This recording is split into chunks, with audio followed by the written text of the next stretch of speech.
യേശുവിൽ ഏറ്റവും പ്രിയപ്പെട്ടവരെ, വളരെ പ്രതീക്ഷയോടെയാണ് ഓരോ ദിവസവും ദൈവവചനം പ്രാർത്ഥനയിലൂടെ നിങ്ങളുടെ അടുത്തേക്ക് എത്തിക്കുന്നത്. ഇതൊരു ദൈവാനുഗ്രഹമായി കാണുന്നു. നിങ്ങൾക്ക് വേണ്ടി പ്രാർത്ഥിക്കുന്നു. നിങ്ങളുടെ ആവശ്യങ്ങളെ മുന്നിൽ നിർത്തി ഓരോ കാര്യങ്ങൾക്ക് വേണ്ടി പ്രാർത്ഥിക്കുന്ന സമയമാണ്. ഇങ്ങനെയൊന്ന് വിശ്വസിക്കുക, ഞാൻ ഇന്ന് എൻ്റെ ദൈവത്താലും ദൈവവചനത്താലും അനുഗ്രഹിക്കപ്പെടുന്നൊരു ദിവസമാണെന്ന് ഞാൻ വിശ്വസിക്കുന്നു. ഞാനും എൻ്റെ ആവശ്യങ്ങളും പ്രാർത്ഥനയും വീടും കുടുംബവും സാഹചര്യങ്ങളും എൻ്റെ ദൈവത്താൽ ഇന്ന് അനുഗ്രഹിക്കപ്പെടുന്നൊരു ദിവസമായിരിക്കും. ഞാൻ അനുഗ്രഹിക്കപ്പെട്ടതിൻ്റെ ഒരു അടയാളം എനിക്കുണ്ടാകണമേ. പ്രിയപ്പെട്ട കുഞ്ഞുങ്ങളെ, നിങ്ങൾക്ക് വേണ്ടിയുള്ള പ്രാർത്ഥനകൾ ഓരോ ദിവസവുമുണ്ട്.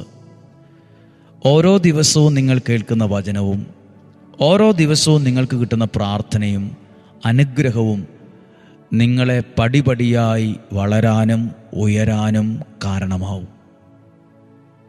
ദൈവം നിങ്ങളെ സമൃദ്ധമായിട്ട് അനുഗ്രഹിക്കട്ടെ. ഈ മാസം ഒത്തിരി പേർ നിങ്ങൾക്ക് വേണ്ടി പ്രാർത്ഥിക്കുന്നുണ്ട്.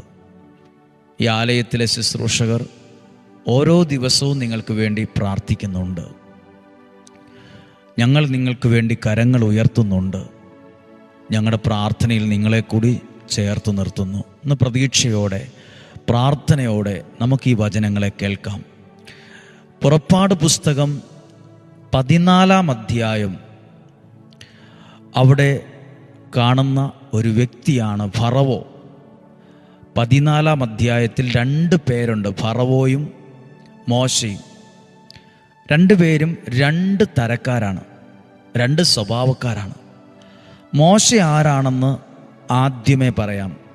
14-ാം അധ്യായം 21-ാമത്തെ വാക്യമുണ്ട്. മോശ കടലിനു മീതെ കൈ നീട്ടി, കർത്താവ് രാത്രി മുഴുവൻ ശക്തമായൊരു കിഴക്കൻ കാറ്റയച്ച് കടലിനെ പിറകോട്ട് മാറ്റി. കടൽ വരണ്ട ഭൂമിയാക്കി, വെള്ളം വിഭജിക്കപ്പെട്ടു. കരമുയർത്തി പ്രാർത്ഥിച്ചൊരു മോശയെ കാണും. എന്നാൽ ഇനി കാണുന്ന മറ്റൊരു വ്യക്തിത്വമാണ് ഫറവോ. അദ്ദേഹത്തിന് ഇങ്ങനെയുള്ള പ്രാർത്ഥന ഇഷ്ടമൊന്നുമല്ല, പ്രാർത്ഥിക്കുന്നവരെ ഇഷ്ടമല്ല, പ്രാർത്ഥന ഇഷ്ടമല്ല, ദൈവിക കാര്യങ്ങളോട് താല്പര്യവും ഇല്ല. അതിനെ വിമർശിക്കുകയും കളിയാക്കുകയും പരമാവധി ഉപദ്രവിക്കാൻ പറ്റുന്ന